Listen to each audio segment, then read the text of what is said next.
Hey, what's up guys, it's your boy Jay, the Motor Marauder, back again with another video. And in today's video, as you guys can see, we are with Casper the Genesis. And in today's video we are going to be talking about 5 things about this car that I like, and in the next video is going to be 5 things about this car I don't like, because I've had this car for about 2 months now and I made a list of it and we're going to go down that list right now.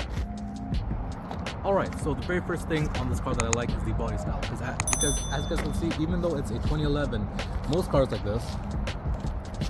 cars from that generation and this generation are pretty much the same, but this car has a unique style.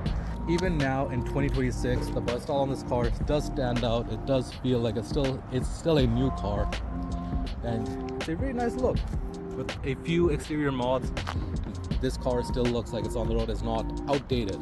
And building onto that is thing number 2 that I like about this car.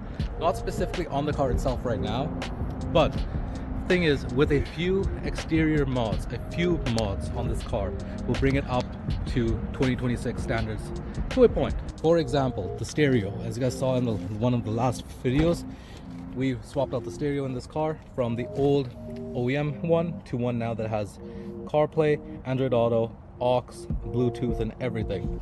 So it has all that, so it has navigation, has everything, and that really does add to the inside of the car and makes it look a little more new. And for newer ones, for example, wheels, spoiler,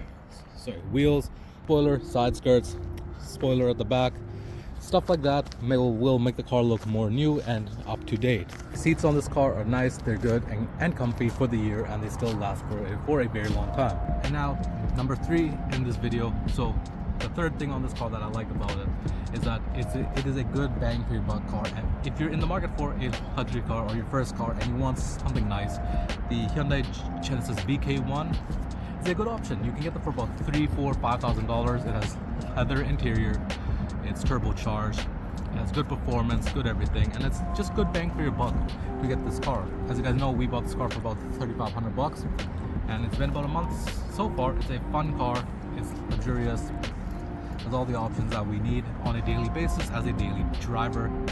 And if you don't want to use it for like daily, you can use it as a project or anything like that, but it's a good bang for your buck car. It has a good aftermarket support and everything. So this is a car that you can get on a budget and still feel like it's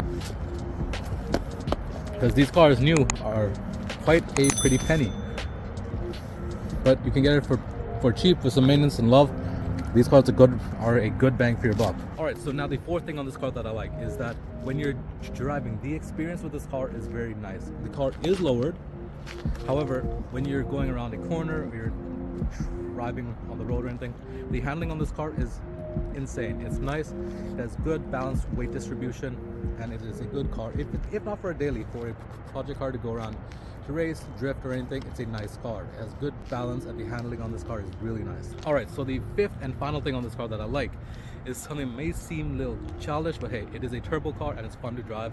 That is when you're in boost, when it builds up the air pressure and it releases it from the blow-off valve. Because this thing has an aftermarket base kit as well, it sounds really nice, and I just love that sound every time we change gears and just going on the road. It's just a whole new experience. A manual turbo car for a good bang for your buck, good handling, and looks new, looks nice. You get the compliments wherever you go with this car, and it's a good car to have. Alright guys, so those are the 5 things about this car, the 2011 Hyundai Genesis BK1 2.0T that I like, because this car is manual and everything, and it's my first time having this car. These are the 5 things I like from my experience so far with this car. And if you guys have things about this car that you like, if you have owned these cars that I haven't mentioned down in this video so far, go comment it down below. And if there are things that you think that I should be aware of that might be an issue with this car, do that as well. I greatly appreciate it. With that being said, I hope you guys enjoyed this video, and I'll catch y'all in the next video. Alright, thank you for watching, and I'll catch y'all in the next one.